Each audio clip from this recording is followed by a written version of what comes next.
घरात येत आहे तर धम्मपदाचे 2-2 तरी गाथा वाचत जा.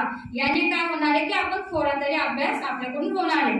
तर तुम्ही सुत्त बघा किती यावरून अंदाजे.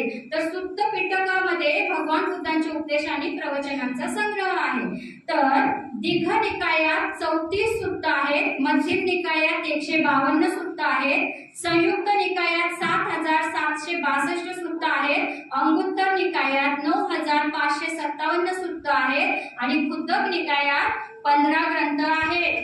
ग्रंथ जे ऍड झाले ते दाखवले. तर 2 नंबरला बुद्धक पाठ नंतर धम्मपद येते. धम्मपदात किती वर्ग आहे? टोटल 26 वर्ग. तर 26 वर्ग मी इथे दाखवलेले आहेत आणि ते 26 वर्ग 423 गाथा आहेत. किती गाथा आहेत? 423. होतील का एका दिवशी वाचून?